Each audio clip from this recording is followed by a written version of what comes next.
It was raining that night, not the kind of soft, peaceful rain that helps you sleep.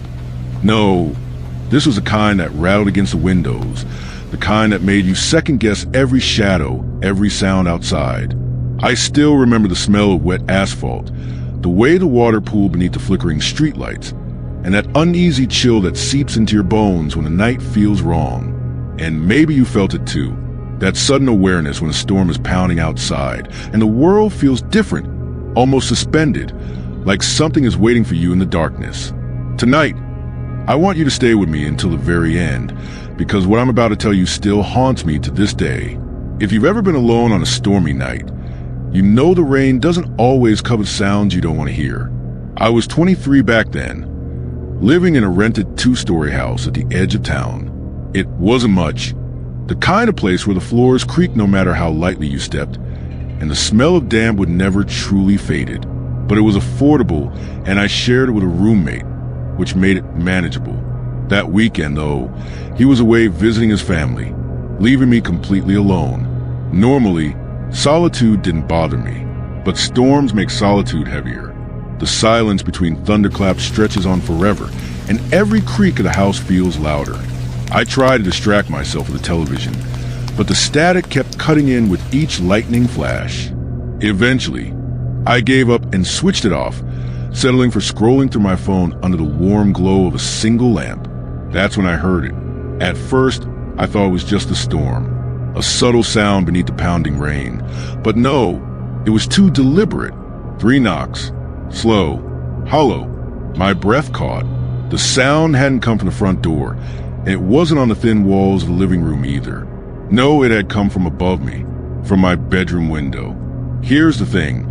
That window was on the 2nd floor. There was no balcony, no ledge, nothing for someone to stand on. The nearest tree was 10 feet away, too far for any branch to scrape the glass. And yet, I'd heard it. 3 distinct knocks, as if someone wanted me to know they were there. I froze, staring at the ceiling. My brain worked overtime to rationalize. Maybe it was debris hitting the siding, maybe a loose shutter. But deep down, I already knew better. And then my phone buzzed. A text message from an unknown number. Why won't you look at me? A chill shot through me so hard it felt like my veins had turned to ice. My mouth went dry. I hadn't given my number to anyone new. Nobody knew I was home alone. Nobody should have known. Lightning cracked outside. The flash turned my reflection in the darkened TV screen into a pale ghost. I sat frozen, staring at the phone in my hand. Another buzz rattled through the silence. Checked the window. My pulse hammered in my ears. My instinct screamed at me to run, to lock the doors, to call someone, anyone. But there's something inside us, something almost cruel, that demand we confront what terrifies us. I stood slowly, my legs trembling, and climbed the stairs. The old would groan with each step. The storm seemed to press harder against the house, as though the rain wanted to bury me alive. My bedroom door was cracked open. The sliver of darkness beyond it looked endless. The blinds on the window swayed gently, though no breeze stirred. My hand hovered over the cord, shaking. Every part of me screamed not to do it, but I yanked them open. At first, nothing. Just sheets of rain blurring the streetlights, my own reflection in the glass, pale and strained. Relief began to seep in. Maybe I'd imagined it. Maybe lightning flashed. For an instant, another face appeared beside mine in the reflection. It wasn't mine. Wide, unblinking eyes. Skin washed out. Lips pressed against the glass as though it were trying to breathe through it. And just as quickly it was gone, swallowed by the dark. I stumbled backward, knocking the lamp off the dresser. My chest heaved as I clawed for my phone. But the screen was black, dead. It had been at 80% battery earlier that evening. The storm roared louder. Thunder cracked like a gunshot. I backed into the hallway, my pulse so loud I thought it might drown out the rain. That's when I heard it. Footsteps. Slow, wet, deliberate. Not outside, inside, upstairs, just beyond the landing. I bolted down the stairs, nearly tripping in my rush. In the corner of the living room, by the front door, leaned the old baseball bat my roommate kept. I grabbed it, pressing myself into the corner, heart threatening to burst from my chest. The power went out. Darkness smothered the house. Only flashes of lightning cut through, each burst showing me fragments of the world. The sofa, the coffee table, the staircase, and on the third flash, a figure stood at the top of the stairs. Soaked, motionless, watching. The light vanished, plunging everything into dark again. My breath caught. The storm swallowed every other sound. Yet in the pause before the next thunderclap, I swore I heard breathing. Heavy, slow, not mine. I wanted to scream, to run, to smash through the front door and vanish into the rain. But fear pinned me in place. My grip on the bat was slick with sweat. I closed my eyes, praying for morning. When I opened them again, the stairs were empty, but I wasn't alone. I could feel it, something lingering, unseen, waiting. I hadn't moved for a long time. My body was locked tight, every muscle wound like a spring that never snapped. I tried to convince myself that what I'd seen wasn't real, that the lightning, the shadows, the storm, it had all combined to play tricks on me. But the weight in the air said otherwise. You know that feeling when someone is staring at you. You don't hear them, you don't see them, but you feel them. That night, I felt in my bones. I gripped the baseball bat tighter, forcing my legs to carry me around the living room. The power was still out, leaving me at the mercy of each lightning strike to reveal the room around me. Every burst showed me fragments. The couch, the kitchen doorway, the staircase, empty, but never long enough to convince me I was safe. The rain pounded harder, sliding down the windows in long streaks.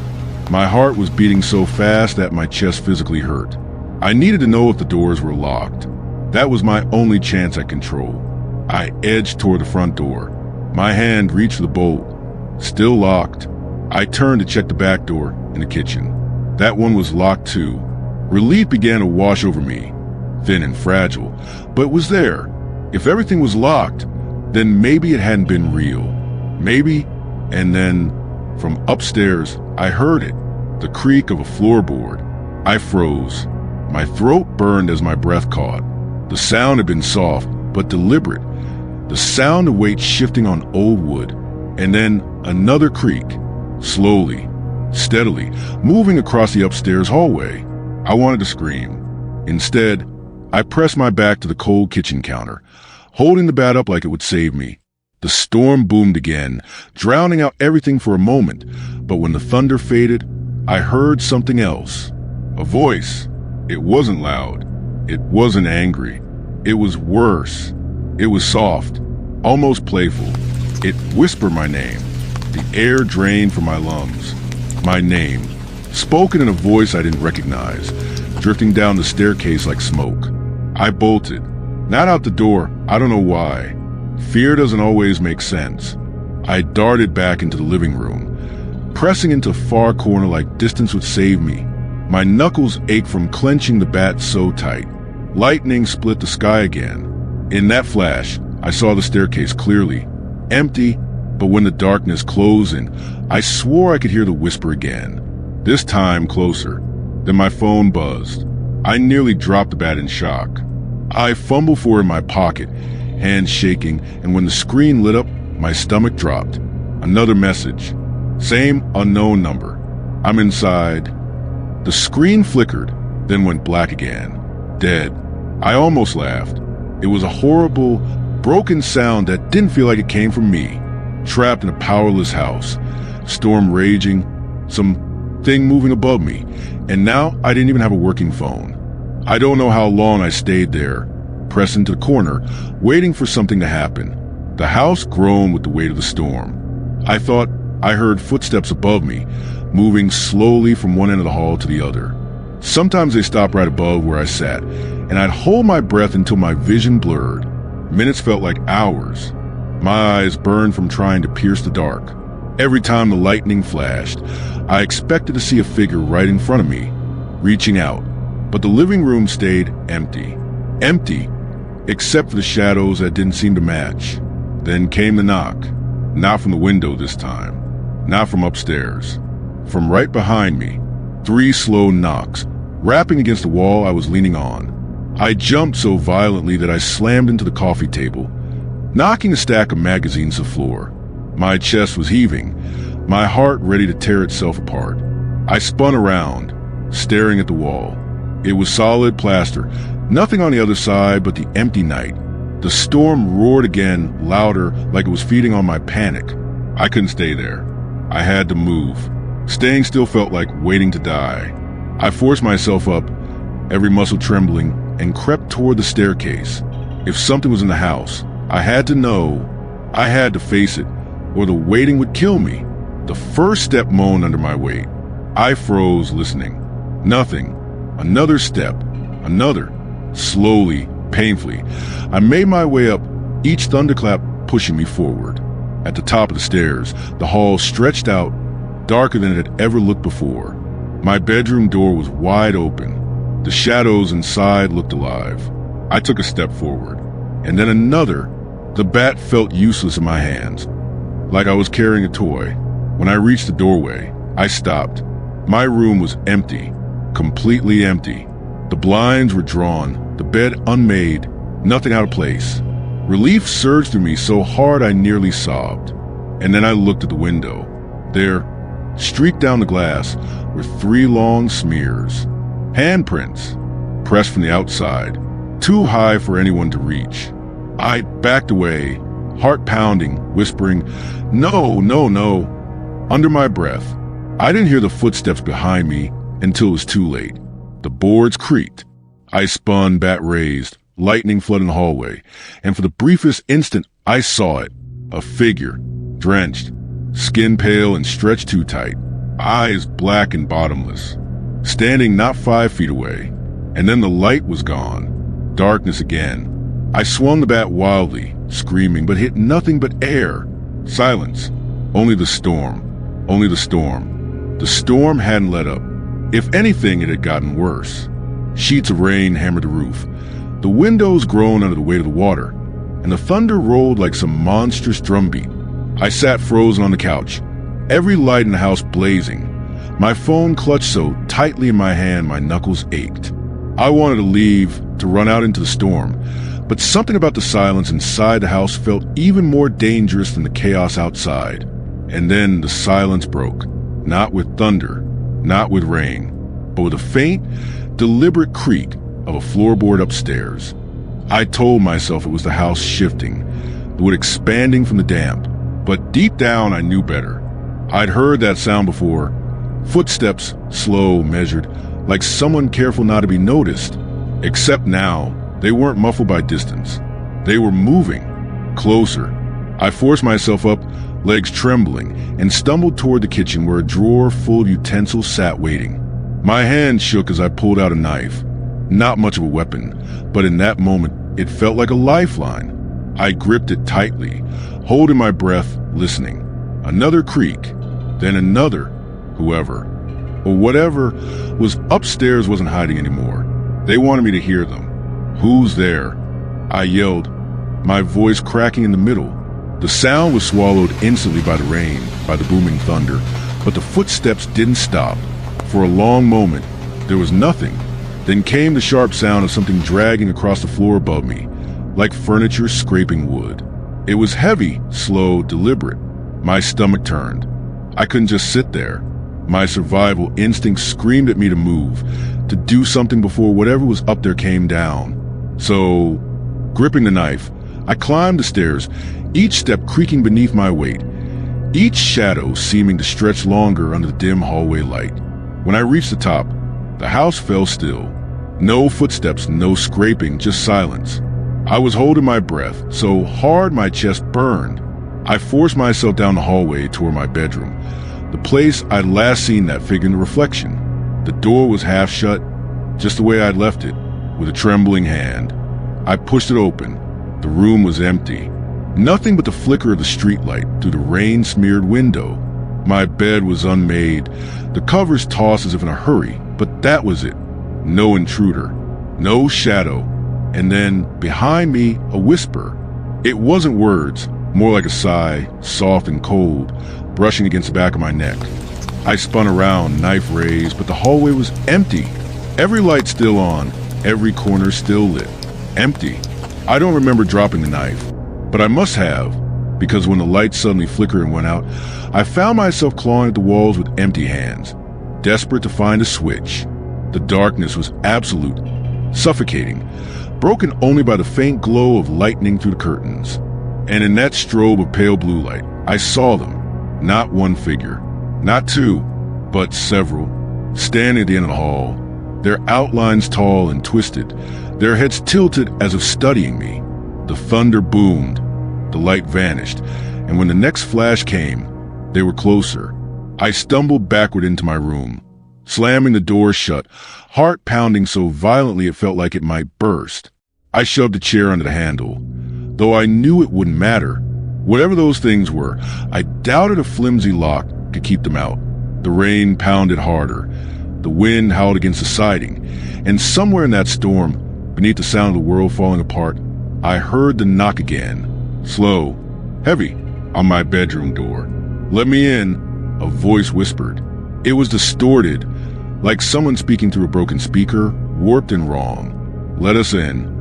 I pressed myself against the far wall, shaking, whispering no over and over, as if the word could protect me. The knocking grew louder. More voices joined in, whispering, hissing, calling my name. My own name, over and over. And then, silence. I didn't sleep. I don't think I even blinked. I sat there, knife back in my grip, staring at that door until the gray light of morning finally crept through the window. When I finally gathered the courage to open the door, the hallway was empty. No figures, no whispers, no sign of intrusion, except one thing. On the floor just outside my bedroom door was a single wet footprint, bare, human, pointed inward, toward me. That was the last night I ever stayed in that house. I moved out within a week, telling myself it was just paranoia, stress, exhaustion, but the memory never left.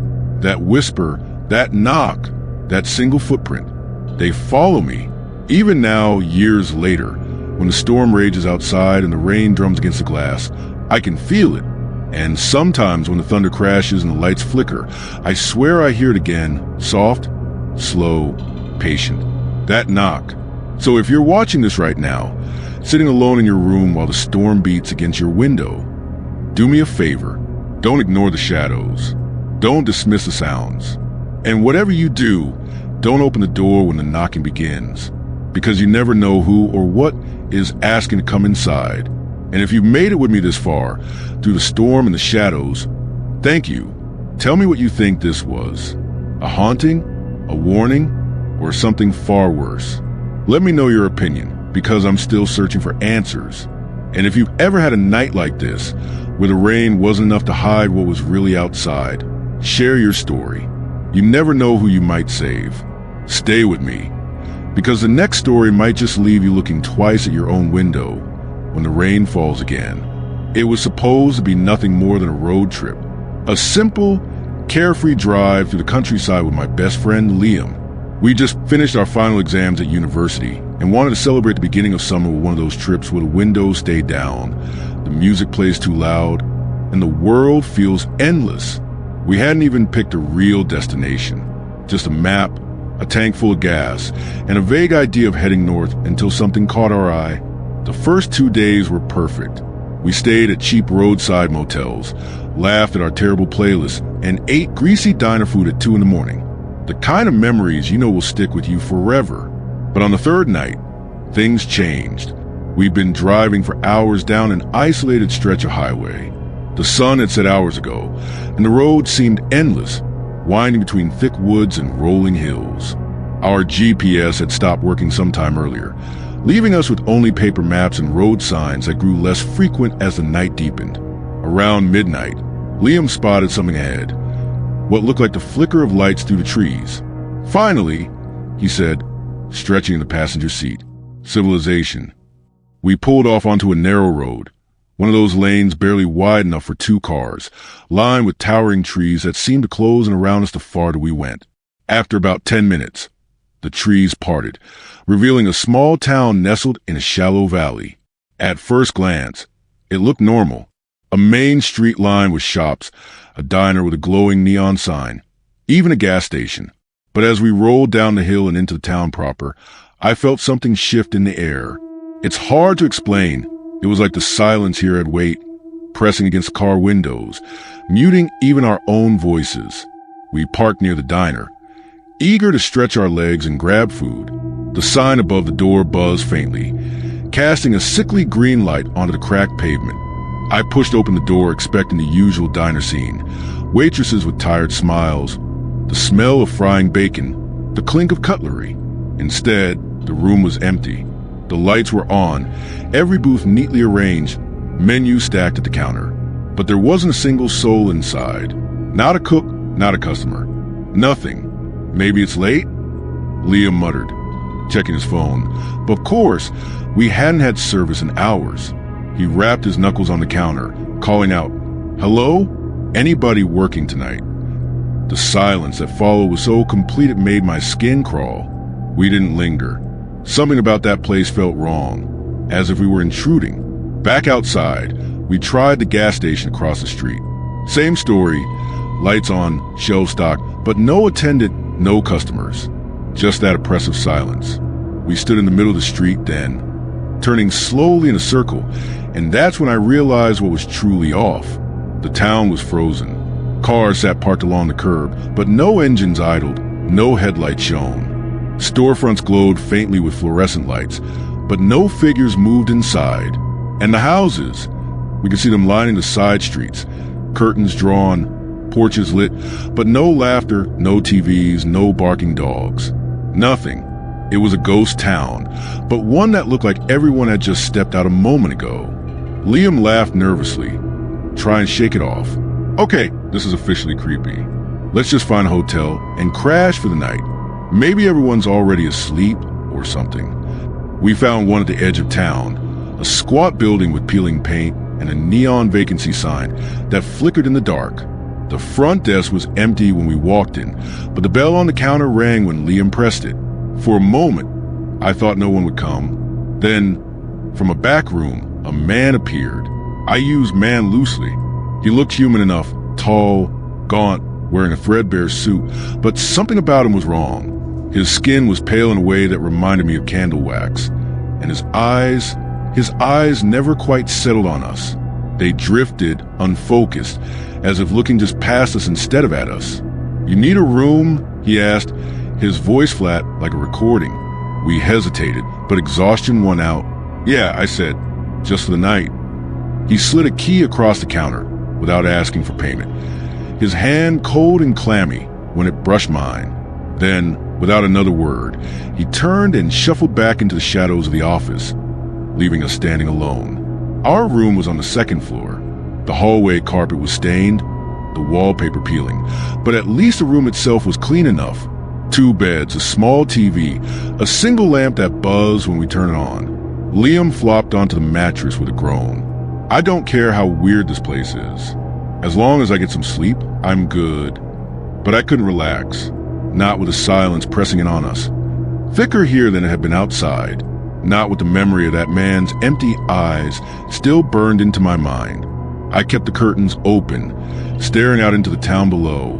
Every street lamp flickered faintly in the fog, but there was no movement, no life, just stillness.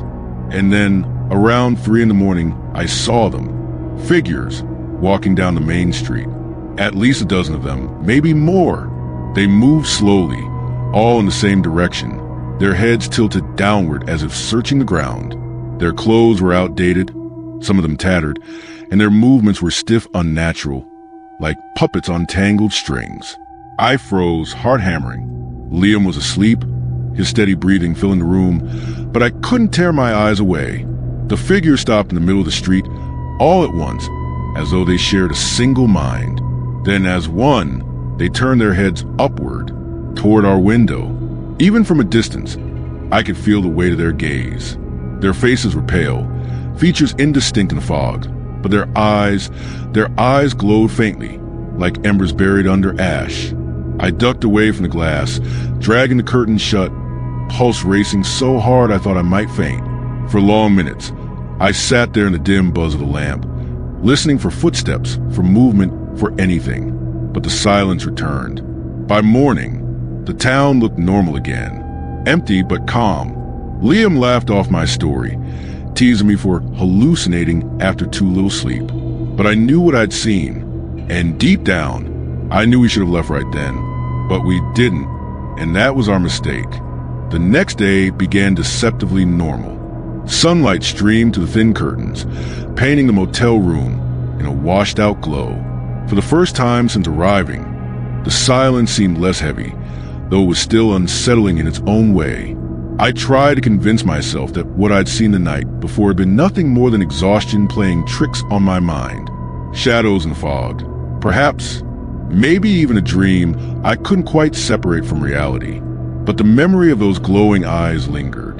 Liam was cheerful that morning, stretching wide and yawning. See? Nothing weird happened. You just psych yourself out. Happens all the time. I didn't argue. I didn't have the energy to, but I kept glancing at the window, half expecting to see those figures still standing there. We decided to explore the town in daylight. Maybe, we reasoned, the strangeness of last night would fade once we saw people going about their daily lives. The main street looked almost picturesque under the sun. The diner's neon sign was still buzzing faintly. The gas station gleamed with clean windows, and the storefronts looked tidy. Yet, once again, there were no people. No shopkeepers arranging displays. No customers on sidewalks. No kids on bikes. The silence was worse in the daylight because now it was undeniable. This town wasn't just quiet. It was abandoned in a way that defied logic. Liam tried to force some humor into it. It's like one of those zombie movies where everyone vanishes and leaves everything behind. He grinned, but the joke didn't land. His voice echoed slightly in the still air, as though the town itself was swallowing the sound. We walked into the diner again, more carefully this time. The booths were exactly as they had been last night. Plates and cups were stacked neatly in the kitchen, pass-through window, waiting to be used. A single pot of coffee sat on the warmer behind the counter, still half full, as though someone had stepped away only minutes ago. But the coffee was cold. I lifted the pot carefully, the glass thick and sticky with residue. Judging by the look of it, the coffee had been sitting there for weeks, maybe longer. My stomach twisted. When we left, we passed a narrow alley between two brick buildings. That's when we heard it. A sound, faint but distinct. Whispering. We froze, trading uneasy looks. It wasn't the wind. It wasn't the hum of electricity. It was a voice, or rather, several voices, layered over one another, rising and falling in strange, indecipherable tones. The sound seemed to slither out from the darkness of the alley, curling around us like smoke. "Hello?" Liam called, his voice too loud, too eager. I wanted to grab his arm and pull him back, but my legs wouldn't move. The whispering stopped. The silence that followed was absolute, crushing. And then, from the far end of the alley, I saw a movement. A figure stepped into the dim light. At first, it looked like a man, but as it drew closer, I realized its proportions were wrong. Its arms were too long, its legs too thin, and its head tilted at an unnatural angle, as though the neck had broken but never healed. Its eyes caught the light in a way that made them glint like wet glass. Liam swore under his breath, backing away. The figure didn't move quickly, but it didn't need to. Every step it took toward us carried the same dread as a nightmare. We ran. Neither of us said a word as we sprinted down the empty street, our footsteps echoing louder than they should have. We didn't stop until we reached the motel, slamming the door to our room behind us and fumbling with the lock. Both of us stood there, panting, listening. Nothing followed. For a long time, we sat in silence, trying to process what we had seen. Finally, Liam whispered, "We're leaving tonight." I nodded quickly. I didn't care if we had to drive all night, if we got lost in the woods, if the car broke down. Anything was better than staying in that place another second. But the town wasn't done with us. That evening, as the sun dipped low and the fog began to creep in, the motel lights flickered. The buzzing of the vacancy sign outside grew erratic, sputtering like it was struggling to stay alive. Then, faintly, I heard it again, the whispering. This time, it wasn't coming from the alley. It was coming from the hallway outside our room. Liam turned pale. Nope, we're not doing this again. He grabbed his backpack and yanked the zipper open. Get your stuff. We're leaving. Right now. I didn't argue. We threw our things together with frantic speed, barely bothering to check if we had everything. As we shoved the last of it into our bags, the whispering grew louder. Not just whispers anymore, low voices chanting, the words indistinguishable but steady, rhythmic, like a ritual. Then came the footsteps. Slow, deliberate, dragging footsteps in the hallway outside our door. I froze. Liam did too. We stood there, our breaths shallow, staring at the door as the footsteps drew closer. They stopped directly outside. The handle rattled once, twice, and then the whispering stopped. For several long seconds, the silence was unbearable. Then, softly, so softly I almost thought I imagined it, came a knock. Not loud, not insistent, just a gentle tap, tap, tap, as though whoever, or whatever, was outside was infinitely patient, willing to wait for us to open the door. Liam's face was ghost white. He shook his head violently, mouthing the words, "Don't answer." We didn't move. We didn't breathe. After what felt like an eternity, the footsteps moved away. The chanting faded. We waited until the silence returned before we made our move. Carefully, slowly, we opened the window and climbed down the rusted fire escape into the back lot. The car was still parked where we'd left it, a thin sheen of dew already forming on the windshield. We scrambled inside, Liam jamming the keys into the ignition. The engine coughed once, twice, and then died. He swore, trying again. Nothing. Come on, he muttered, slamming his palm against the wheel. My eyes darted to the fog, creeping across the lot. Shapes were beginning to form within it. Figures, moving toward us. The third time, the engine roared to life. Liam didn't wait.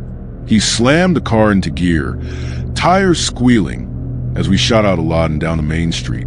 The fog swallowed the buildings around us, the lights flickering and dying one by one as though the town itself was collapsing behind us.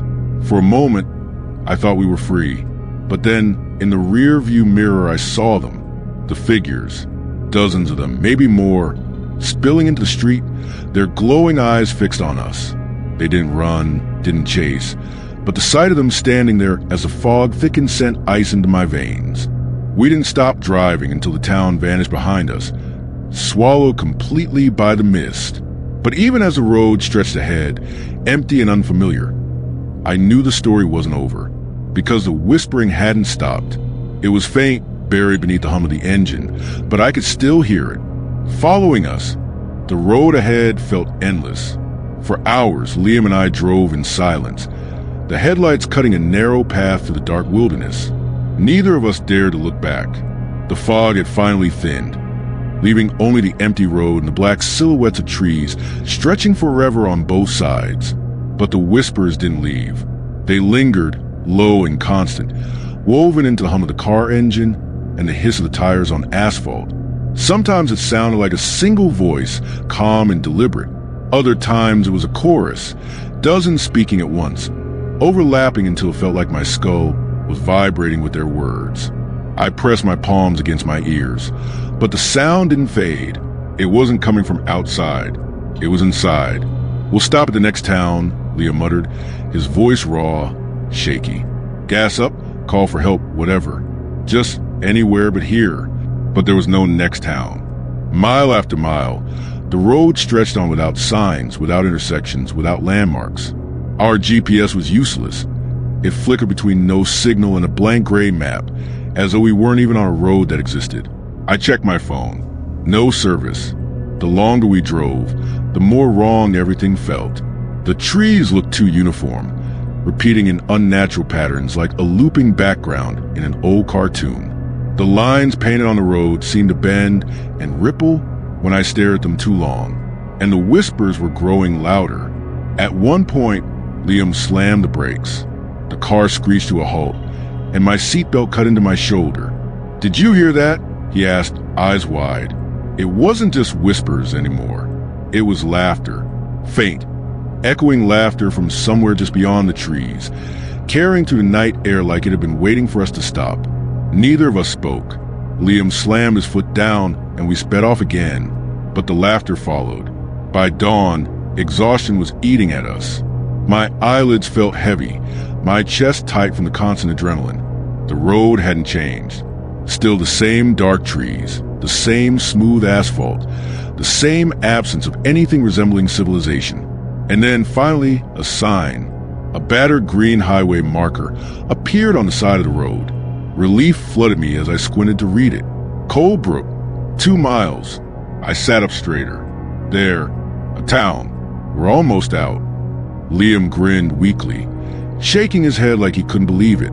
He pressed the accelerator harder. The thought of real people, gas stations, phones that worked. It was the first hope we'd had since entering that cursed place. But when we reached the town limits, my stomach dropped. It was the same town. The same diner with its flickering neon. The same gas station with spotless windows. The same streets, the same motel, the same hollow emptiness. Colebrook wasn't new. It was a circle. We hadn't escaped at all. Liam slammed the wheel, shouting in frustration, his voice cracking. I couldn't speak. My throat was too tight, my thoughts spiraling as I realized the truth. This wasn't a place we had stumbled into.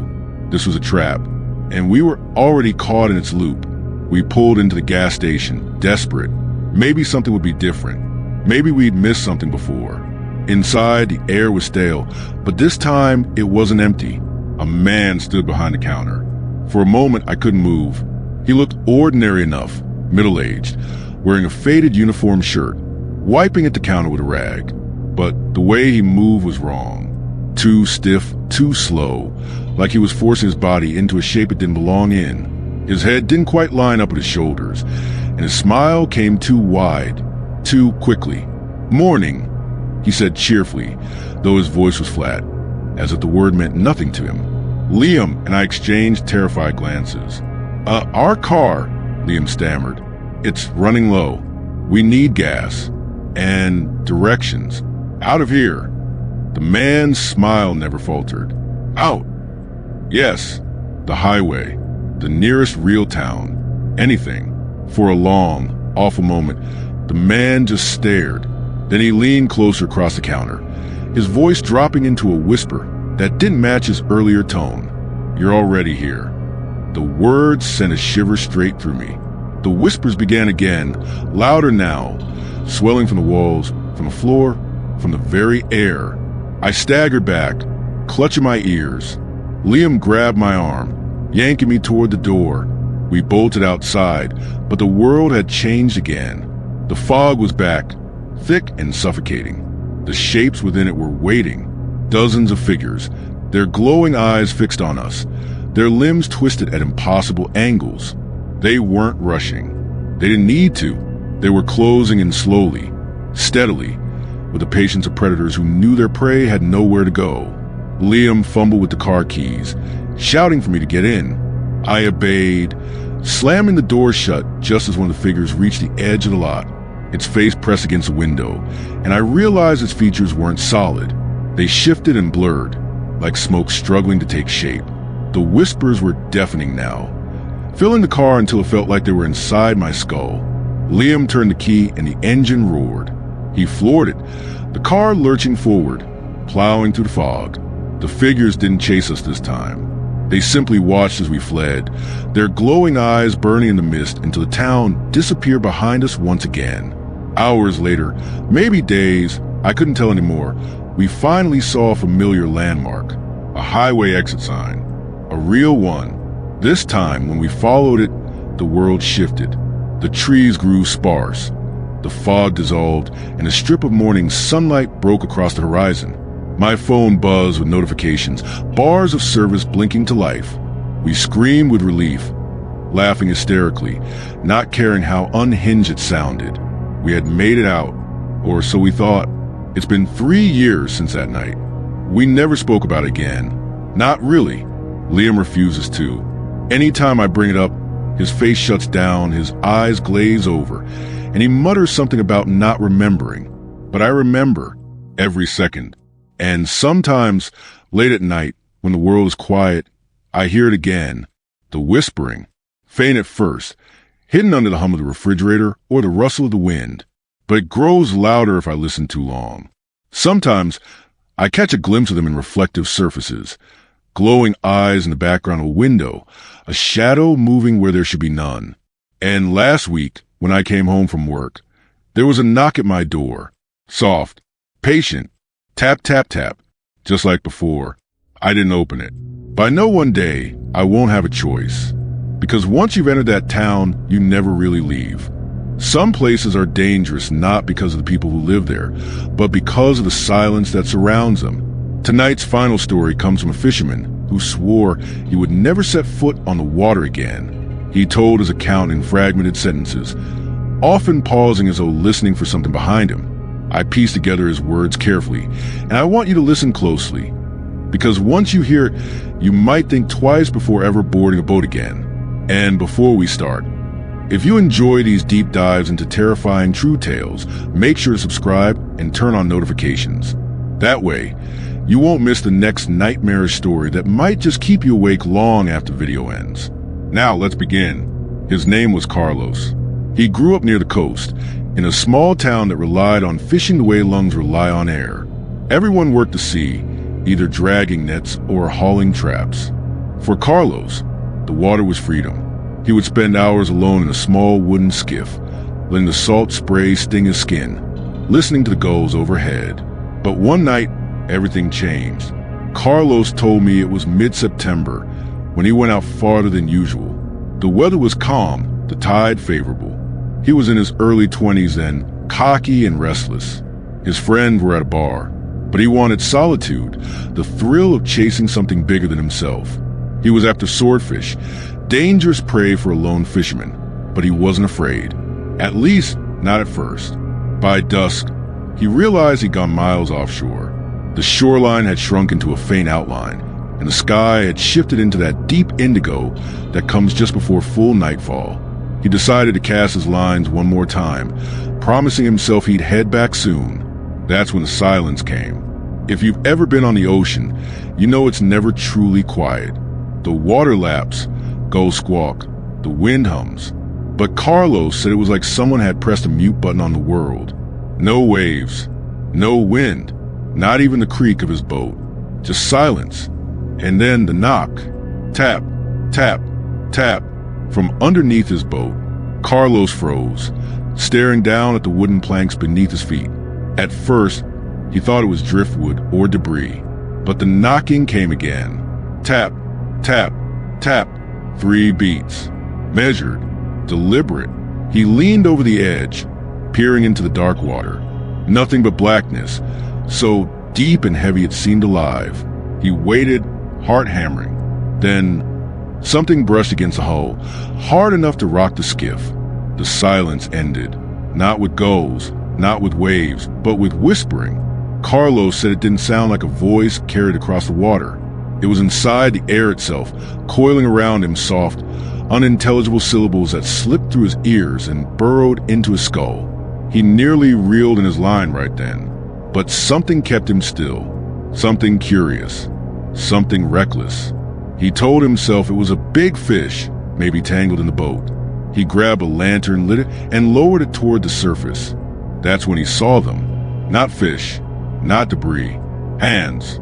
Pale, wrinkled hands pressing against the bottom of his skiff from beneath the water, their fingers splayed wide, long nails scratching against the wood. Dozens of them. Carlos dropped the lantern, nearly tipping the boat. It shattered against the water, hissing out, leaving him in near total darkness. The whispers grew louder.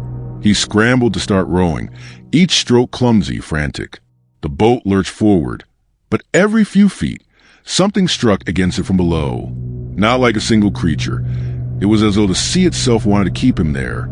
Tap, tap, tap. The rhythm followed him, never ceasing.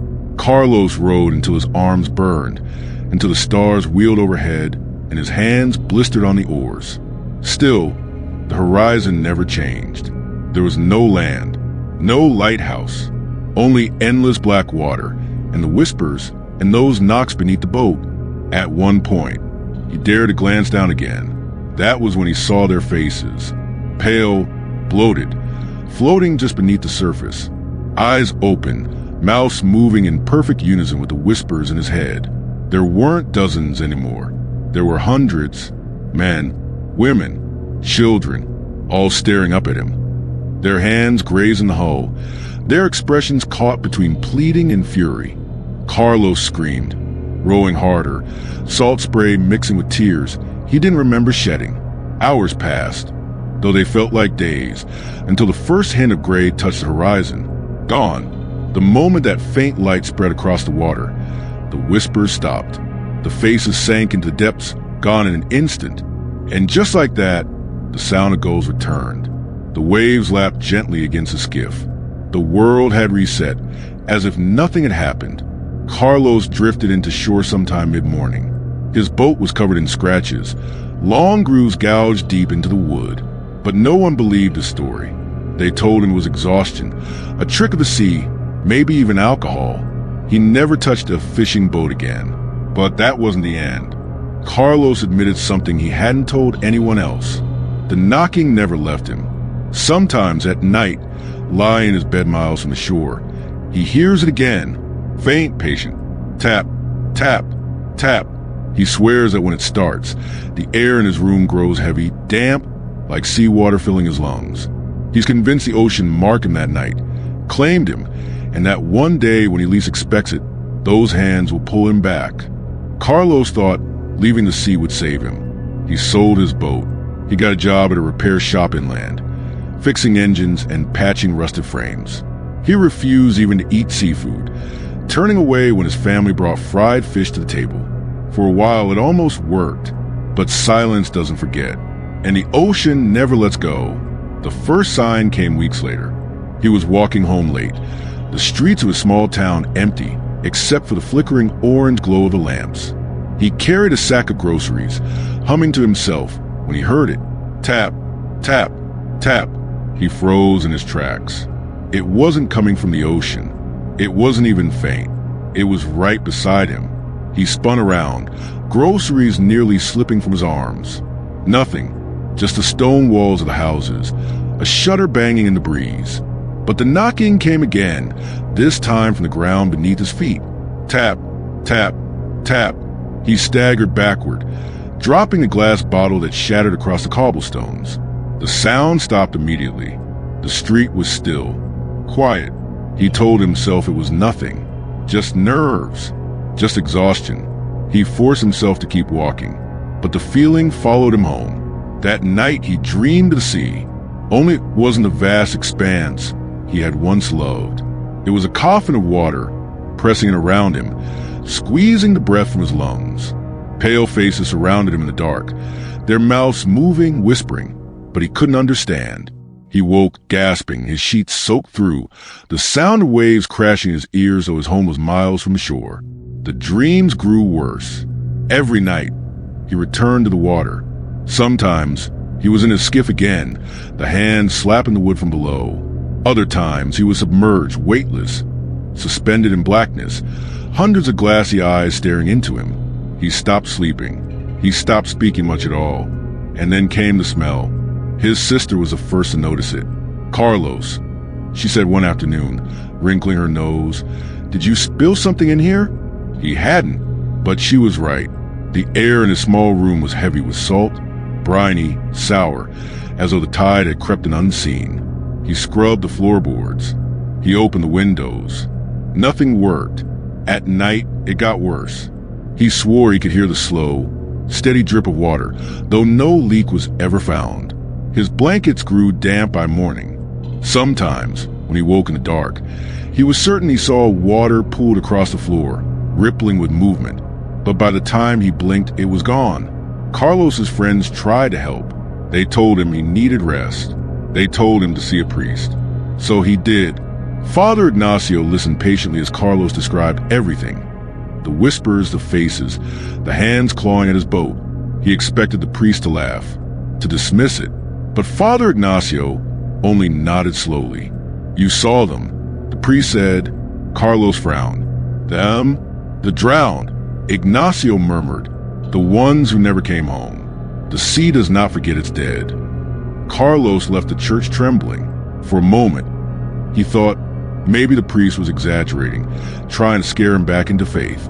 But deep down, he knew what he had seen was real. And worse, what if the drowned weren't done with him? The next night, Carlos received his answer. He was lying awake, staring at the ceiling when the knocking returned. Tap, tap, tap. He pressed his palms to his ears. Still, it vibrated through him, as if his bones were hollow and echoing. Then water. He felt it before he saw it. A cold dampness spreading across his mattress. He bolted upright. His bed was soaked. The sheets clung to him, heavy, dripping. Salt water. He scrambled to his feet, heart pounding. The floor squelched beneath him. Water seeping up to the cracks in the wood. And then he heard it. Whispers. The same voices as before, though clearer now. Dozens speaking at once. Overlapping. Their words tumbling into his skull. He couldn't make them out, but the rhythm was familiar, relentless, pulling him into a trance. He staggered to the door, but it wouldn't open. The knob twisted uselessly in his wet hands. Behind him, the water was rising, first to his ankles, then to his knees. He screamed, slamming his fist against the wood. But when he turned back, they were there, faces, just beneath the surface. Pale, swollen, their eyes open wide. Their mouths moved in perfect unison, whispering, whispering. Hands reached upward, fingertips brushing against his legs, pulling at him, urging him to join them. Carlos felt his knees, thrashing, clawing at the door. The whispers surged louder, the water climbing higher, pressing into his chest, into his throat. And then, everything stopped. He blinked, gasping, his chest heaving. The room was dry. His sheets were dry. The floor was dry. But the taste of salt lingered on his tongue. Carlos tried to leave town the next morning. He packed a small bag, bought a bus ticket to a city miles inland. But when he boarded, something strange happened. As the bus rumbled forward, he relaxed. He thought maybe it was finally over. But then, at the very first stoplight, he glanced out the window. There was a puddle in the road. Shallow, ordinary, a reflection of the gray morning sky. But when he looked closer, he saw them. Faces, dozens of them, distorted by ripples, staring up at him from the water. His breath caught. The bus lurched forward. The puddle vanished. But he knew the drowned had followed him. From then on, the boundary between land and sea dissolved. It didn't matter where he was, streets, shops, crowded cafes. Whenever he caught sight of water, no matter how small, he saw them. In rain-slick gutters, their eyes blinked up at him. In glasses of water, their lips moved, whispering words only he could hear. Even in mirrors, fogged by steam after a shower, he thought he saw their hands smearing the glass from the other side. Carlos stopped drinking water. He lived on beer and bitter coffee, his hands shaking constantly. He kept his curtains drawn, avoided puddles, refused to leave the house on rainy days. But nothing worked, because the drowned were patient, and they were everywhere. One night, after weeks of this torment, Carlos sat alone at his kitchen table, staring at a glass of untouched water. His reflection shimmered faintly on the surface, and then it changed. The water rippled, though the glass hadn't moved. The reflection shifted, warped, until it wasn't his face staring back at him anymore. It was theirs, dozens of them, layered over each other, pale mouths moving in unison. And for the first time, Carlos understood. They weren't whispering random syllables. They weren't chanting nonsense. They were calling his name, over and over. Carlos, Carlos, Carlos. He shoved the glass across the table, spilling it to the floor. But even then, in the spreading puddle, they stared back. And this time they were smiling. Carlos was unraveling. Everywhere he went, the drowned followed. Not with footsteps, not with shadows, but with water, a puddle, a glass, a dripping faucet. The world had become an ocean turned inside out. and he was drowning in places no one else noticed. He barely slept. He barely ate. And when he did close his eyes, the whispers filled him. Carlos, Carlos, come back, come back. He knew what they wanted. They weren't just haunting him. They were pulling him, calling him. And the worst part, he felt himself starting to answer. It was late one night when a storm rolled in. The sky outside split open, rain hammering against his windows in violent sheets. Wind rattled the shutters, the power flickered, and the streets outside his house turned into shallow rivers. Carlos sat alone in his kitchen, a single candle burning on the table. His hands shook as he tried to focus on the flame, but the sound of rain filled his ears. And beneath the rain, the whispers came again, louder, clearer. Carlos, Carlos. He pressed his palms against his ears, rocking in his chair. No, he muttered. Leave me alone. Please leave me alone. But the drown didn't leave. The candle flickered violently, almost snuffing out. The shadows on the walls seemed to shift, as though something was moving in the water-soaked night outside. And then, tap, tap, tap. His heart seized. The knocking was back, not under his boat this time, not beneath the cobblestones of the street.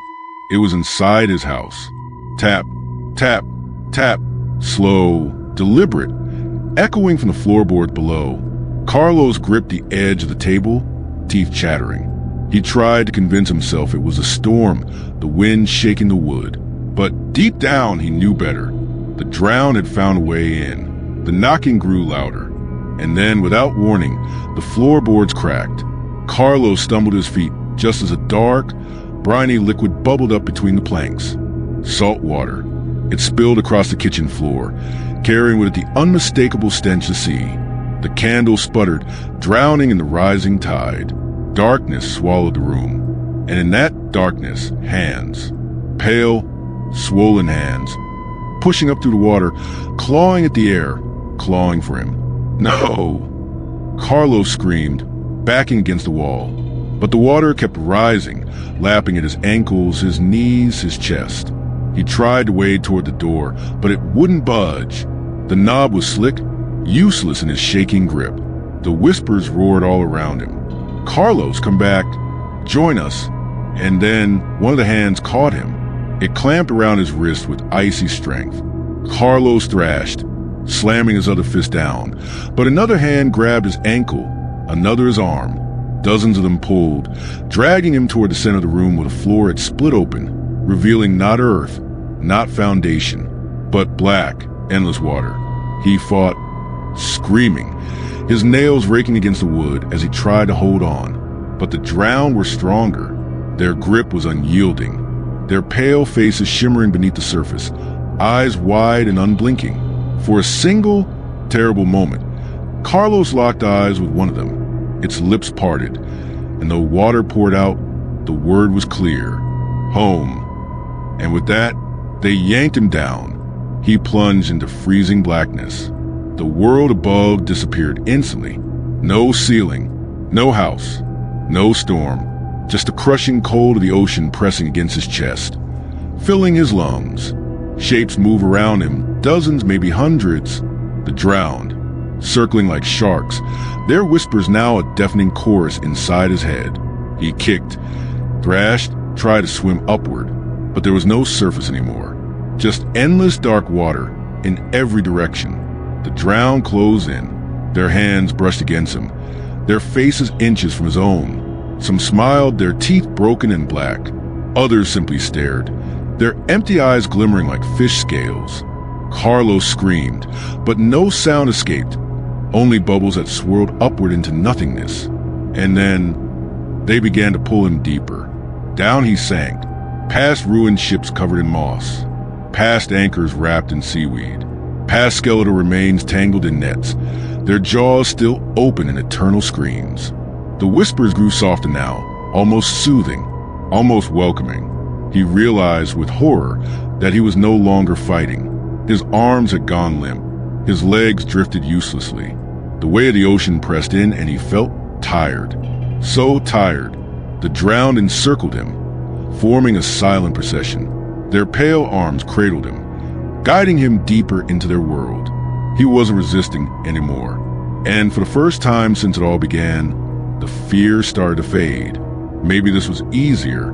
Maybe this was what he was meant for. Maybe. A faint light flickered below. Carlos blinked, dazed. At first, he thought it was his imagination. But no. It grew brighter the deeper he sank. Shapes appeared in the glow. A massive shipwreck. Its hull torn open, its deck swarming with shadows. And there, gathered around the wreck like mourners at a grave, were hundreds of drowned souls. They turned toward him in unison and smiled. Carlos understood then. This wasn't just a haunting. It was a collection. The drowned weren't aimless spirits. They were building something. A graveyard. A kingdom beneath the waves, growing stronger with every soul claimed. And he was about to become one of them. The last thing he saw before the blackness swallowed him completely was their faces. Dozens of them pressing close, their mouths opening wide. And then the water surged into him. It filled his lungs, his veins, his very thoughts. The whispers weren't outside anymore. They were inside. And Carlos knew, with his final flicker of consciousness, that he would never leave the ocean again. The next morning, neighbors found his house empty. No sign of Carlos. No water damage. Not even a damp floorboard. The only thing left behind was a faint smell of salt in the air. And when one of them glanced at the sink, she swore she saw a ripple in the water, as though someone, somewhere deep below, had just slipped beneath the surface.